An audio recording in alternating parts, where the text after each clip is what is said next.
translation.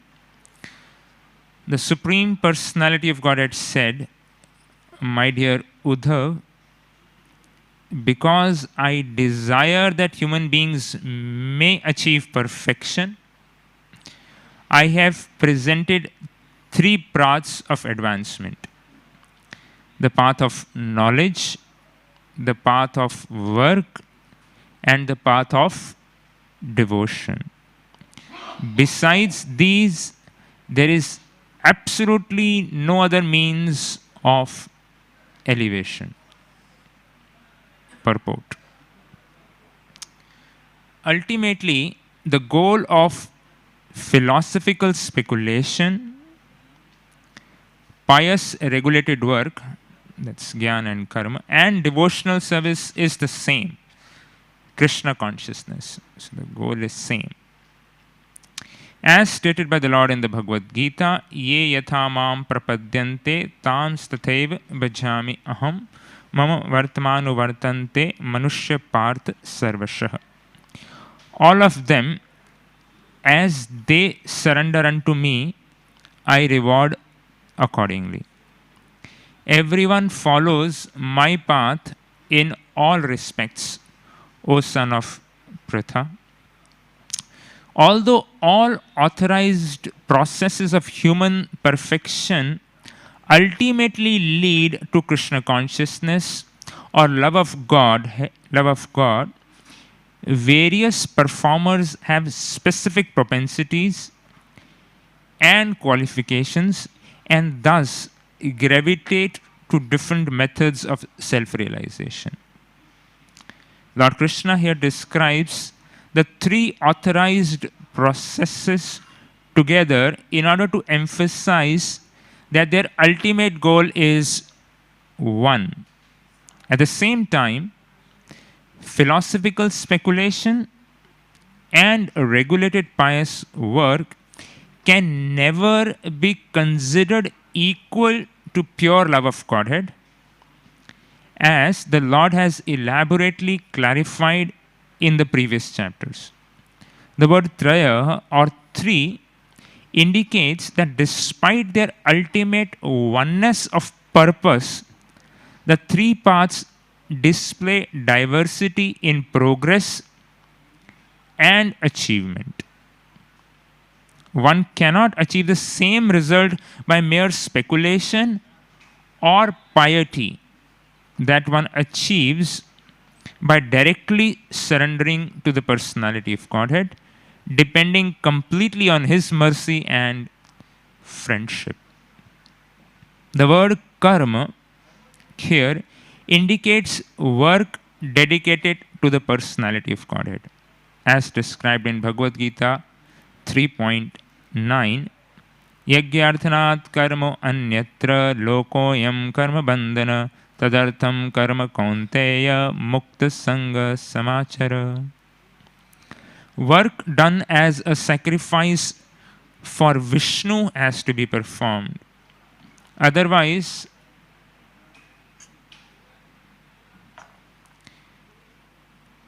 work binds one to the material world. Therefore, O son of Kunti, perform your prescribed duties for his satisfaction, and in that way you will always remain unattached and free from bondage. In the process of Gyan, one seeks impersonal liberation by merging into the glaring effulgence of the personality of Godhead. Such liberation is considered hellish by the devotees, because by merging one loses all awareness of the supreme blissful nature of the Lord as Bhagavan, the Supreme Person. Therefore, the performers of karma or regulated work seek three aspects of human progress other than liberation, namely religiosity, economic development, sense gratification. The fruity workers think that by exhausting each of their innumerable material desires, they will gradually come out of the dark tunnel of material existence into the clear light of spiritual liberation. This process is very dangerous and uncertain because not only is there virtually no limit to material desires, but even a slight flaw in the process of regulated work continues. Sorry, is dangerous. Yeah, there is no limit to desire, but even a slight flaw in the process of regulated work constitutes sin and throws one off the path of progressive life. The devotees directly aim for love of Godhead and are therefore most pleasing to the Supreme Lord. In any case, all three divisions of Vedic elevation depend completely on the mercy of Lord Sri Krishna. One cannot progress along any one of these paths without the blessings of the Lord. Other Vedic processes such as austerity, charity, and so forth are included within the three primary divisions described here. Om Ajnanatimirandhasya Jnananjanashalakaya Chakshurunmilitam Yena Tasmai Sri Guruve Namah. Sri Chaitanya Manobhishtam Sthapitam Yena Bhutale Swayam Rupa Khadamayam Dadati Swapadantikam Vandeham Sri Guru Sri Yuta Padakamalam Sri Gurun Vaishnavanscha Sri Rupam Sagrachatan Sahagana Raghunathanvitam Tam Sajivam Sadvaitam Savadhutam Parijana Sahitam Krishna Chaitanya Devam Sri Radha Krishna Padhan Sahagana Lalita Sri Vishakhanvitamscha He Krishna Karuna Sindhu Dina Bandhu Jagatpate Gopesha Gopika Kanta Radha Kanta Namastute Tapta Kanchana Gaurangi Radhe Vrindavaneshwari Vrishabhanu Sute Devi Pranamami Hari Priye Vancha Kalpatarubhyascha Kripa Sindhubhya Evacha Patithanam Pavanebhyo Vaishnavebhyo Namo Namaha Nama Om Vishnupadaya Krishna Prishtaya Bhutale Srimate Bhakti Vedanta Swaminiti Namine Namaste Saraswati Deve Gauravani Pracharine Niravishesha Shunyavadi Paschatya Deshatarine Jai Sri Krishna Chaitanya Prabhu Nityananda Sri Advaita Gadadhar Srivas Adi Gaura Bhakta Brinda Hare Krishna Krishna Krishna Hare Hare Hare Ramo Rama Rama Hare Hare Mukham Karoti Vachalam Panghum Langayate Girim Yadkripat Tamaham Vande Sri Guru Dinatarinam Paramananda Madhavam Sri Chaitanya.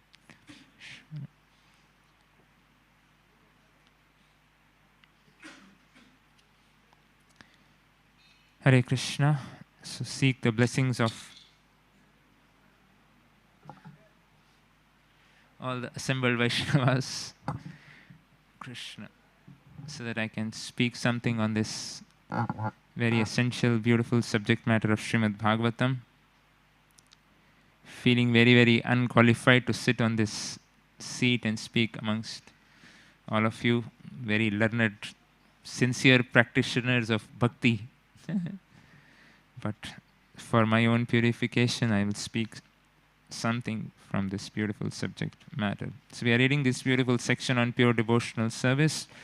In the last 5 chapters, we heard from the eloquent speakers of different questions. Uddhavji is asking the Supreme Lord, clarifying about the process of pure devotional service. differentiating different processes of piety, impiety, and now in this, beginning with this verse, Sri Krishna explains in this particular verse that since I desire that people achieve perfection, so that is Krishna is revealing that his desire, Nirnam Shreyo Viditsaya, that it is my desire that everyone achieves perfection. That is the Lord's desire. There are unlimited number of living entities in this world, but Krishna has each an individual loving relationship with each and every living being. And Krishna desires every living entity is coming back.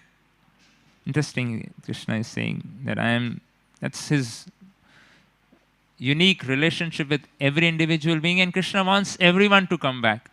It's not that those, like somebody who has left us or somebody has rejected us, and it's not easy to pray for that person or ask for that person. Somebody does something harm to us and come to us again to come back, or we don't facilitate that person's well-being. It's very, very difficult, requires. But here Krishna is saying that I am wanting that everyone comes back to me, achieve perfection. I desire that human beings may achieve perfection.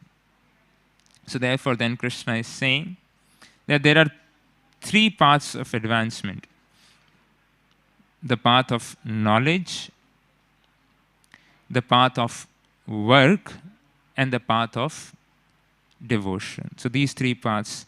And Krishna, of course, very emphatically says that there is no other means of elevation other than the three. So every other path is included or is categorized in these three, either the jnana or the karma or the path of bhakti. And in the purport, it is explained, ye yatha mam prapadyante, that Krishna says that as one surrenders, I reward accordingly. That's the first part of the purport, where they describes that depending on different propensities or qualifications of the persons, people gravitate to a particular path which suits his nature, his liking. So that's what it's mentioned here, that then Krishna eventually brings all to the path of devotion through these. So these are different channels which are there.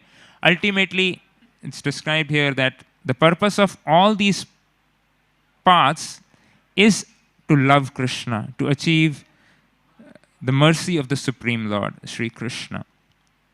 And then later in the purport, it is described a little elaborately about what karma refers to, work done as sacrifice for Vishnu has to be performed. That's what karma yoga is. That will not bind one to material world. And then it is described that mostly performance of karma or regulated work, those who perform seek religiosity, economic development, and sense gratification. So that risk is they can just be trapped between religiosity, economic development, and just sense gratification. And the Gyan Margis can get just stuck to looking for liberation. And as the Prabhupada, or in the purport beautifully describes, but for the devotees, that's more than hellish, because there's no glories of the Supreme Lord, there's no bhakti, there's no seva. And a devotee does not want, or it considers hellish actually, to be in a liberated state. Otherwise, it's a very, very exalted state in one sense. We all, in our difficulties, in our challenging times, we think that अरे यार मुक्त हो जाए तो ही अच्छा है, नहीं? कई बार लगते हैं भक्ति में with the struggles and challenges, it's like ठीक है यार चलो मुक्ति ही मिल जाए तो भी चलेगा, नहीं? At least that tendency comes, that at least liberation. But for the devotees, but the real satisfaction is not there in the path of, or in the ultimate gain of liberation. Because as in the liberation, there is no reciprocation or no seva, which is the eternal dharma of the living entity. So therefore, there's that satisfaction, the real satisfaction which a living entity is hankering for or looking for, rests only in eternal service to the Supreme Personality of Godhead. whatever this path of karma, if one gets stuck to economic development, sense gratification, religiosity, or through jnana to mukti, one still does not experience the real satisfaction of the heart which each one of us or which each living entity is hankering for. Therefore, the purport concludes that devotees directly aim for love of Godhead. That's our constitutional position, and therefore most pleasing to the Supreme Lord. And that's most pleasing to the Supreme Lord.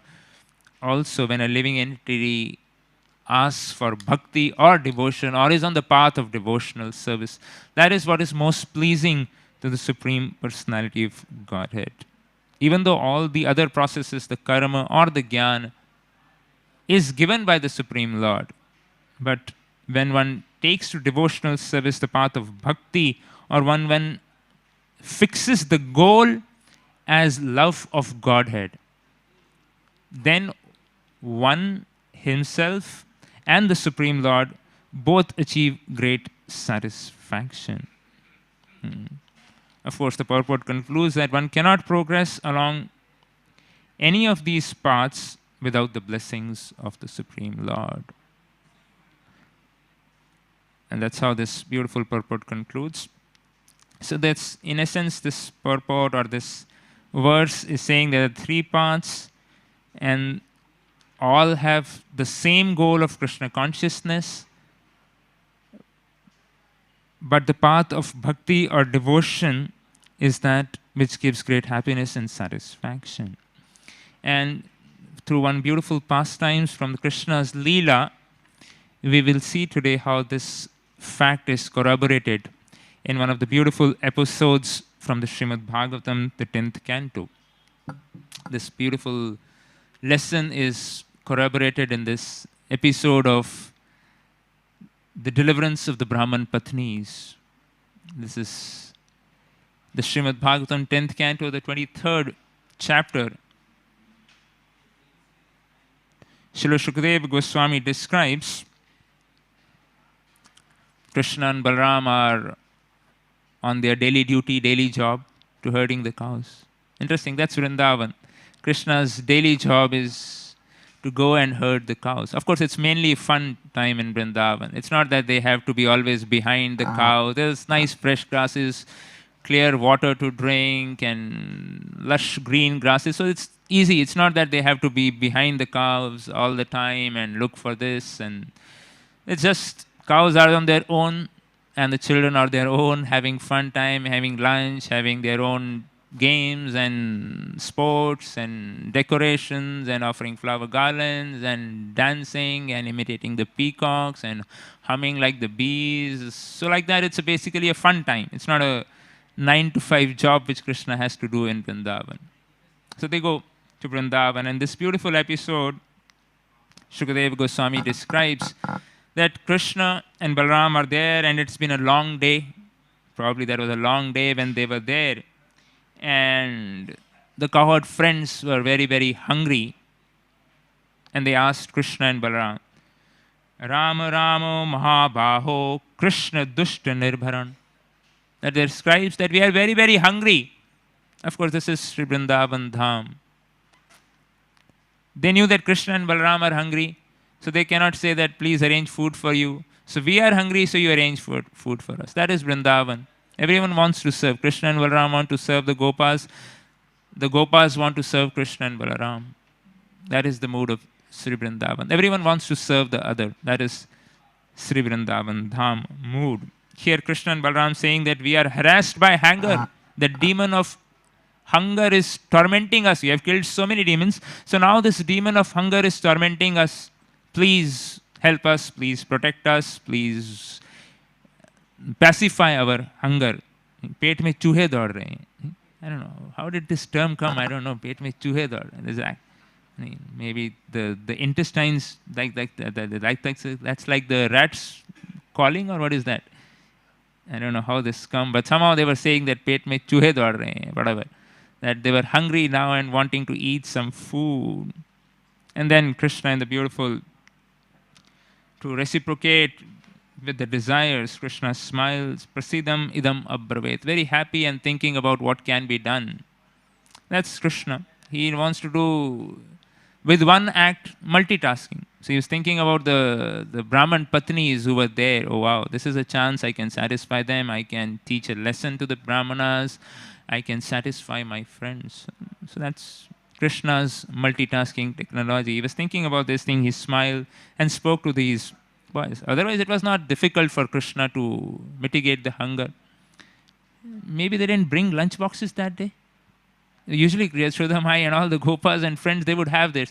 Probably it's described it was a long day. So maybe that lunch got over or they didn't bring that day or they were, I don't know what's the reason. But anyways, they were hungry. The point is they were hungry that day and they wanted to have some prasad or something. So Krishna, of course, Krishna wants, he can just mitigate the hunger. But Krishna wanted to perform this beautiful leela or pastime. We know this pastime of Lota Baba. When Krishna was going with Akrurji on a beautiful, nice chariot back, no, not back, to Mathura. Of course, Krishna never leaves Vrindavan, but then this past time when Krishna was going with Akrurji and Lotha Baba on his way, he happened to see Krishna and he just stops the chariot. Hey, Lala, where are you going? We have to eat lunch together. We have to take prasad together. Where are you going? And why are you going alone? Krishna says, no, I have been invited alone. What can I do? Mama has invited for a wrestling match. Oh, so he was like surprised. Hey, you just fight with us and we defeat you. What will you do there? They're fighting. We'll all come with you. He said, no. Only we have been invited, so we have to go. It is Mama's request. To jana padega bhai. Mama ka pyar hai, bulana padega. So we have to go. I have to go. But then Lotha was thinking that I'll entice Krishna. He says, oh, my mother has made some nice kachoris for you. You come and stay back. Let's have prasad and then you can go. So Krishna looks at Akrurji and then Akrurji signals, no, we have to go. It's getting late. So Krishna says, no, my friend, I have to go. So Lotha was thinking what to do. He said, no, nice kachori, your favorite is there. What should we do? Let's take prasad together. He said, okay, no problem. You have to go, at least take this with you. So Lotha just hands over his prasadam tiffin or dabba, whatever, or the potli he had to Krishna. Krishna takes over. Krishna also has tears in his eyes and then he moves a little forward and then he taps on Uddhavji, on Akrurji. Krishna taps on Akrurji and says, no, stop. Krishna looks back with tears in his eyes. Lotha, you have given your lunch box to me. What will you eat? Where about your prasad? So then, of course, he says that, my dear Krishna, my dear Kana, without you, I will not be able to eat. I won't get hunger. Only when you come back, I will eat. When will you be back? He said, Krishna said, I'll be back soon. Maybe the day after I'll be back. But I won't be able to eat till the time you come back. I'll not feel any hunger or any pangs of hunger till the time you come back. I will not eat anything without you. So he just stays back there. And then Krishna, with tears in his eyes, he says, he folds his hand. Krishna says, I will pray to Lord Narayan that till the time I come back, you will not feel any pangs of hunger. So Krishna could have done that. I pray to Narayan, your hunger gets. No, Krishna wanted to do his leela here in this case. Of course, as we hear many times, the devotees explains that it is the remembrance of the Supreme Lord Sri Krishna and his leelas and his remembrance kept Lota Baba alive and happy and going strong. But of course, Krishna said that I'll pray to Narayan that you don't feel hungry here. But here in this case, Krishna had his own mission and project to serve the Brahman Patnis, to teach a lesson to the Karmakandi Brahmanas, as we are reading in this episode. So Krishna says, so please go to the sacrificial arena where there are a group of Brahmanas who are very, very learned, very, very intelligent in their ritualistic performance, and they are performing the Angiras sacrifice, yajna. So you please go to them and ask for food in charity. Tell them that my elder brother Sri Balaramji and myself are here with all our cowherd friends and very nearby, and we are herding the cows and we are very, very hungry. So please give us some food. So go and beg, yachitasmat, that go and beg for food for the Brahmanas. So then, instructed by the Supreme Lord, they went, they stood before the Brahmanas, folded their arms, folded their palms, offered their Dandavat pranams to the Brahmanas, offered their respects, but the Brahmanas were absorbed in their yajna.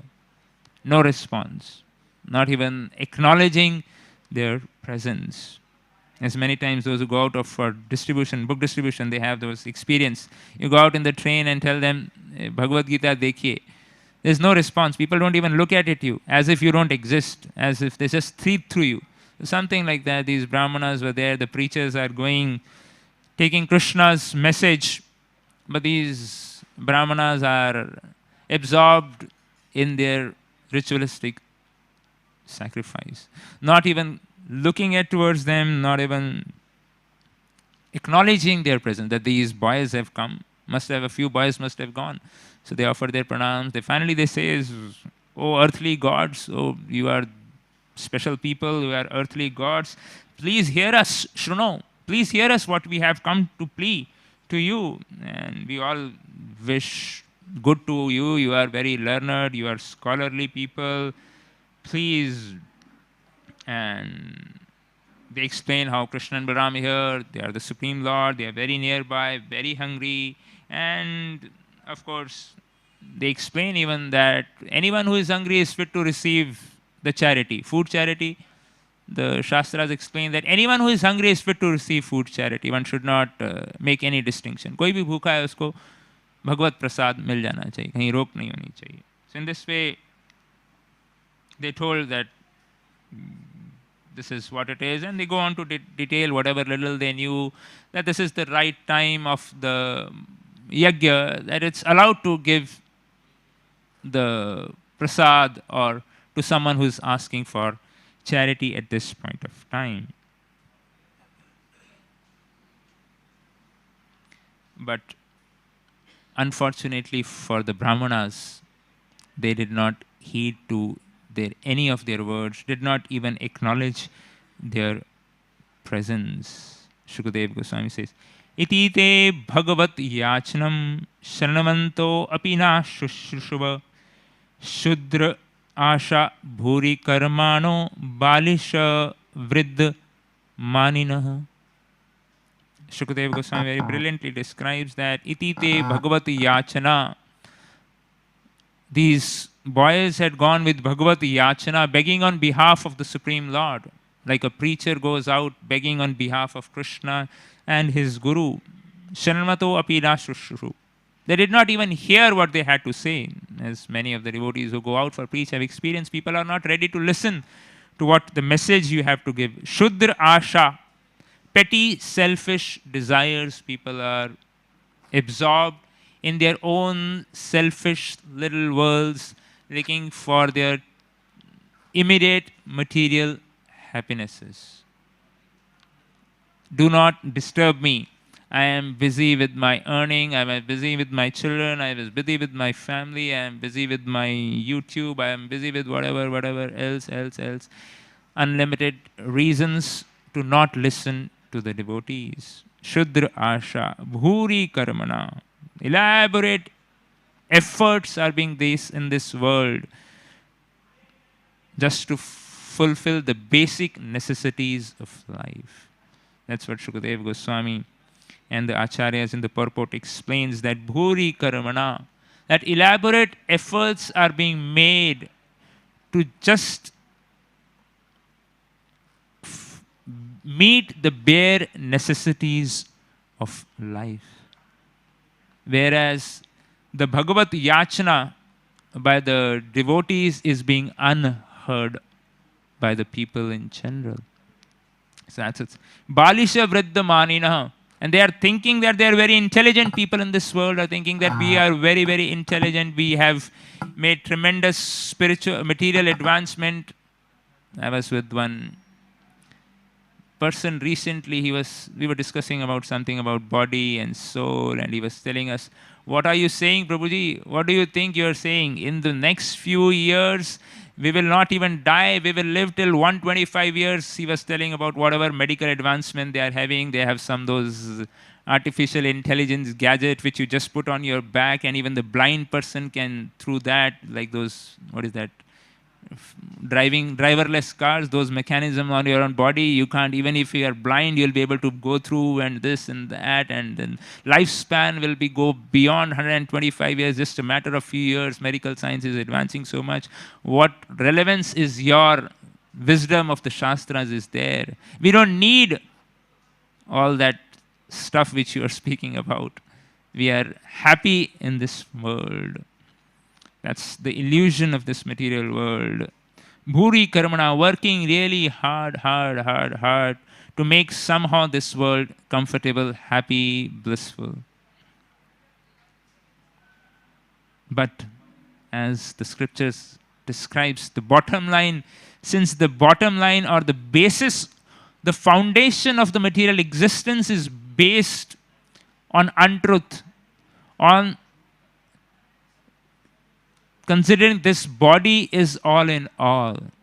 Dehi, that the basis of this material advancement, the basic foundation is, the premise itself is wrong, that we are these bodies. So the problem is with the basic. So whatever the foundation we build on that, efforts to make the body comfortable, happy, or whatever else, since the basic premise that we are these bodies is wrong, therefore that the building which they build, or which they may build a 50-story or a 100-story or a 1,000-story or a 2,000 or touching the moon, those buildings will eventually collapse.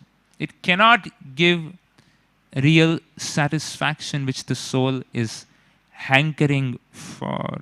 Balishah Vriddhamanina. They're thinking they're very, very intelligent, that we'll be able to figure out a solution to death. But their basis is, the basic premise is wrong. Srila Prabhupada often quotes the example of Professor Kotosky. He's thinking he's very, very intelligent, but he says at the time of death, the body is finished, the soul is finished, everything is finished. So their basic premise of material advancement is wrong. Therefore, to expect that it will bring forth a complete happiness or satisfaction in the society through material efforts alone is a phantasmagoria, or like a horse's egg or flowers in the sky. So that's what here these brahmanas who are absorbed in Bhuri Karamana, elaborate efforts to achieve the Svargaloka or happiness in this world, either through Karmakand or through Jnanakand, as we are reaching in this purport. But till the time we come to this conclusion that we are not these bodies, and act on this premise and develop our life based on this premise, we cannot achieve the purpose of life or elevation in Krishna consciousness.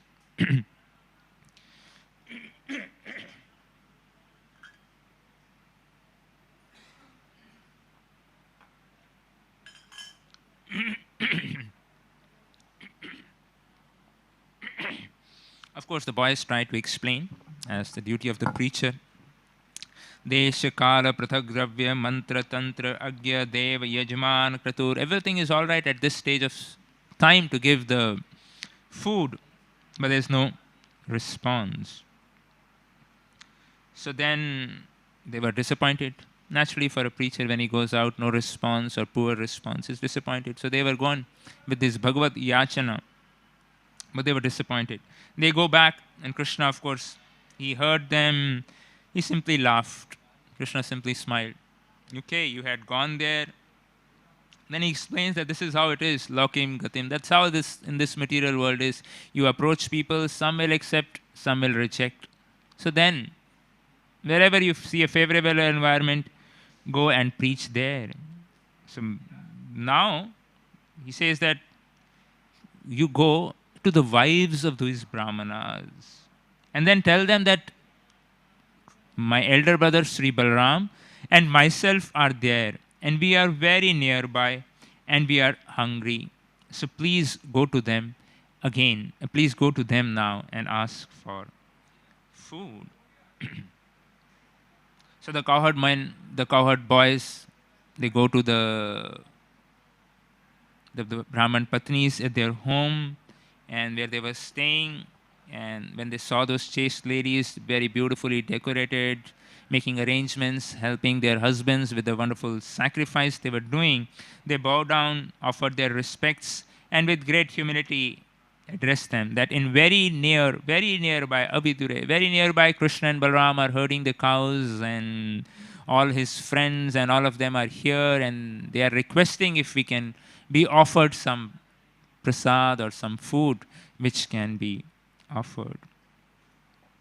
And so the wives of the Brahmanas, and contrast to what the Brahmanas, how they responded, not even acknowledging their presence, the wives of the Brahmanas were very, very eager to see Krishna because they have been hearing about Krishna and Balaram and the cowherd boys and their leelas from the various betel nut sellers or the flower ladies and other Brajabasis who would come to their house in that area, and they would talk about Krishna and Balaram, about their leelas, about their different activities, about their beauties. So that had aroused a sincere eagerness in their minds and hearts, and they were like always thinking and meditating, when will Krishna come, or when will we get an opportunity to see Krishna. And now when they heard that Krishna and Balaram are very nearby, they were very, very excited, inspired, happy to just get this opportunity. And they just collected all the bhoga, what was ready for the yajna, chaturvidham bahugunam, very nicely prepared, the chaturvidham, that which is chewed, which is swallowed, which is licked, and which is sucked, all different varieties of bhoga which was prepared for the yajna. They immediately collected all that, picked everything, and moved towards where the cowherd boys, towards where Krishna and Balaram were there, like rivers moving towards the ocean. Samudra iva nimagnaha, like that. That was their intense eagerness, intense desire to serve Supreme Lord, developed through constant hearing or regular hearing of their leelas and pastimes.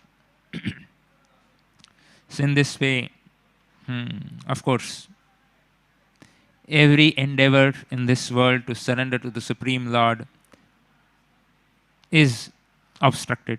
So every love story, there has to be a villain, or there has to be some obstruction. Otherwise, there's no the climax to the scene. So it's not that they just picked up the vessels and there was no one to stop them. Yes, there were obstructions. Nishidyamana, patibhir, bhratrabhir, bandhubhir, sutai. So like that, for some there was family, for some there were husbands, for some there were fathers, for some there were mothers, for some mother-in-law, from sister-in-law, for some their children were stopping. So different obstacles for different people in this world when we want to go to Krishna. So each one of us have our own fathers, our own mothers, our own wives, our own children, our own things, or our own sets of conditionings, our own karma baggages, our own desires to enjoy. So all that things which can stop us from going towards Krishna, running towards Krishna. So they were trying to run, but all these different things were coming. But Shukadeva Goswami explains what comes to their rescue, what gives them the strength to overcome these obstacles from their fathers, from their husbands, from their children, is Dhirg Shruta Dhrit Ashayaha. Dhirg Shruta. For a long time, Shruta, because of hearing, Dhrit Ashayaha, acquired expectations because of hearing long time. They acquired that energy, that strength, that desire to overcome these obstacles which were there on the paths. Beautiful lesson for all of us also, that Nityam Bhagavata Sevaya. Regularly when we are in touch of Srimad Bhagavatam, hearing the glories of the Supreme Lord, His qualities, his pastimes, that give us the strength to overcome these obstacles. So therefore, when obstacles come in our path of devotional life, which will come for any love story to get complete or get a climax, in our own love story to Krishna, there will be definitely some villains, some demons, some obstacles, some husbands, some wives, some internets, or something or the other will be there for each one of us. Our own conditionings, our own minds, or our baggages, what we have, will come to stop us when we want to run to Krishna, when we want to go for darshan to the Supreme Lord, when we want to serve Krishna with the bhoga, which is actually belongs to him. But there are these obstacles which are going to come. And what will help us is dhirg shruta dhrit ashaya, having that faith which we will receive by long hearing for a long time, hearing from the pure devotees of the Supreme Lord. And once when one is able to overcome these obstacles, Sukadeva Goswami describes what awaits a sadhaka, what awaits the devotee is a beautiful form of the Supreme Lord. Along the river Yamuna, on the banks of,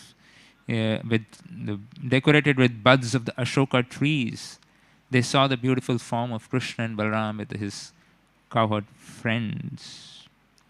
Shamam hiranya paridhim vanamalya barha Dhatu pravala natavasham anvatramsam Vinyasta hastam itarena dhunana abjam Karnota palak kapol mukhabjahasam. So this is what awaits a devotee who overcomes all the obstacles, the challenges which awaits our path. When they saw his complexion was dark blue, his garments golden, wearing a peacock feather, colored minerals, springs of flower buds, and a garland of forest flowers and leaves. He was dressed just like a dramatic dancer. He rested one hand upon the shoulder of a friend and with the other twirled a lotus. Lilies grazed over his ears, his hair hung down over his cheeks, and his lotus-like face was smiling. So this is what awaits Krishna's beautiful smiling face, holding a lotus flower in his hand with lilies over his ears, holding his hand, another friend. This beautiful form of the Supreme Lord awaits each sadhaka. Of course, at our level, it may come in different forms of the blessings on our path, which makes our path easy to move ahead when we take shelter of the Supreme Lord. So then these Brahman Patnis who were eagerly have been waiting for the beautiful form of darshan of the Supreme Lord, they were just, when they saw this beautiful form with their eyes as cups, they were drinking those beautiful form of the Supreme Lord through their eye apertures. They're taking within their heart and embracing this beautiful form of Sri Krishna to their heart content within their hearts. And all the anxieties or the intense separation which they were experiencing was completely satisfied and pacified. And then when Krishna sees these ladies who have come with all the bhoga and everything, Sukadeva Goswami very beautifully describes Vigya Akhila Drig Drishta, that Krishna is Akhila Drishta, who knows what is happening in every living entity's heart. Prasanna Prahasit Anana. Very smilingly Krishna spoke these following words. Krishna who knows the struggles of all the living entities. Here Sukadeva Goswami is saying Vigya Akhila Drig Drishta. That Krishna who knows what is happening, what are the struggles each sadhaka is performing, is going through in his life. So Krishna knows each. He is Akhila Drig, the vision of all the creatures. It's quite intense, nahi? To have the data of what all living being is struggling or suffering. I don't know how many GBs or not GBs or terabytes and whatever. I don't know how it is possible. It's humanly, that is Krishna's glory. We can see from this just one aspect how Krishna knows each and every living entity. He knows his thoughts, his struggles, and everything. If we can just try to even understand this, it gives, we can understand the glories of the Supreme Lord. How can someone even think of fathoming the data of the thoughts of all the living entities? Even our own individual person's thoughts. If we count in a day, in a minute, or in an hour, probably it will be unlimited number of thoughts. It will fill the whole terabytes of data. And that for Krishna to process for every individual being. It's not like the CCTV cameras data files which deleted every week. That's how it is.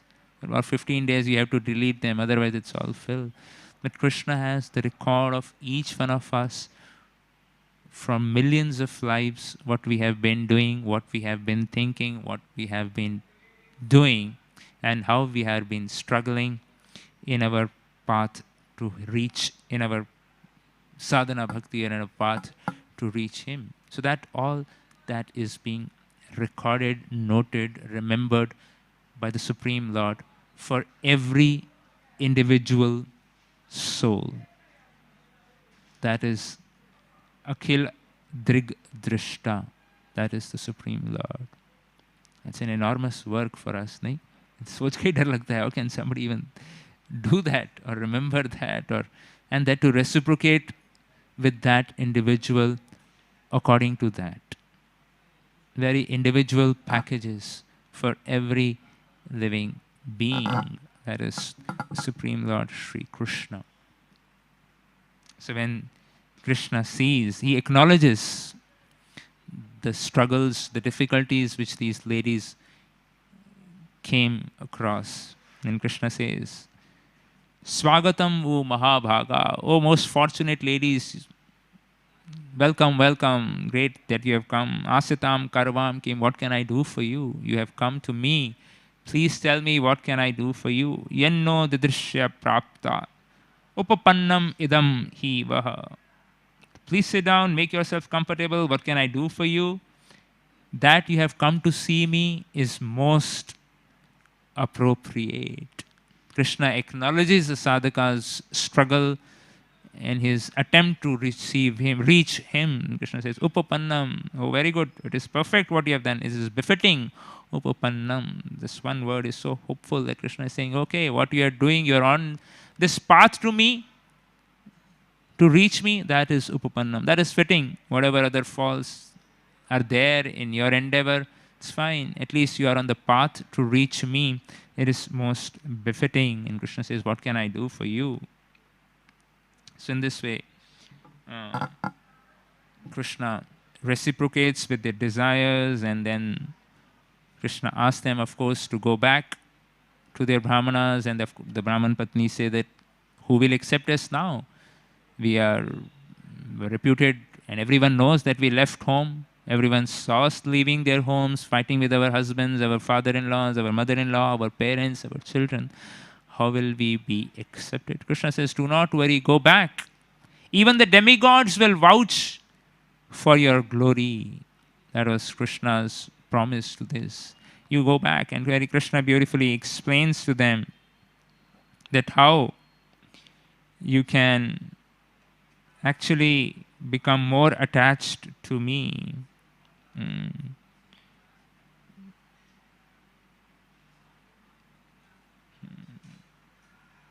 Very soon, yeah, Krishna explains the process. Shanva darshanadhyanam mai bhayo anukirtanat na tatha sannikarshena pratiyat tato grahan. It is by hearing about me, Shanvad, by seeing my deity form, meditating upon me, chanting my names and glories, that love for me develops, and not by physical proximity. Therefore, please go back to your homes. And then, of course, Krishna gives the assurance that the Brahmanas will accept you. And when these ladies go back to the home and when their Brahmana husband sees their ecstatic symptoms being manifested, their constant remembrance of the Supreme Lord, the ecstatic symptoms manifest on their bodies, they understand that they are not these ordinary Brahman or not ordinary ladies who do not understand the Siddhanta or the essence of the scriptures. And with beautiful verse, they condemn themselves and what they have been doing. Dhig Janma, that is, our birth, let our birth go to hell. To hell with our birth, Nastri Brid Yattad Dhig Vratam, Dhig Bahu Jatam, Dhig Kulam, Dhig Kriya Daksham, Vimukh Yete Adhokshajaha. So that is what we were discussing in this beautiful verse in the purport. To hell with our threefold birth, to our vow of celibacy, our extensive learning, to hell with our aristocratic background, our expertise in ritualistic sacrifices. These are all condemned because we are inimical to the transcendental personality of Godhead.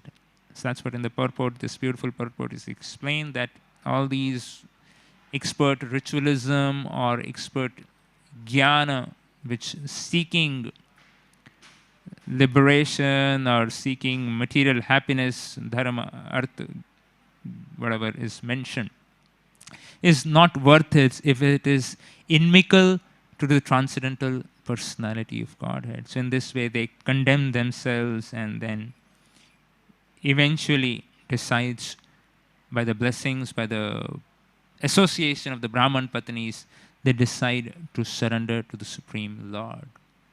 Of course, the Bhagavatam describes, even though they surrender, they want to go to see Krishna, but still that fear that Kamsa might come to know that we went to see Krishna and he might punish us. So that faith still did not fructify in those. Even though the Brahman Patnis gave up everything, because at that time, in those times, a lady leaving home, giving up husband, parents, meant they will not be accepted. So they gave up everything to receive the mercy of the Supreme Lord, Sri Krishna. And Krishna reciprocated in a very beautiful way. So that's how in the life of a sadhaka, these struggles, these obstacles of husbands, wives, children, whatever different things will come. But if we sincerely get the strength as these Brahman Patnis by Dirgha Shruta, by regular hearing about Krishna's glories and pastimes and his holy names, we develop the strength to overcome these obstacles. And then Shri Radha Gopinath, Gaurnithai, Gopalji are waiting for each one of us to reciprocate in a most befitting way. Hare Krishna. Jai Shri Grantaraj Srimad Bhagavatam ki, Shri Prabhupada ki. Hare.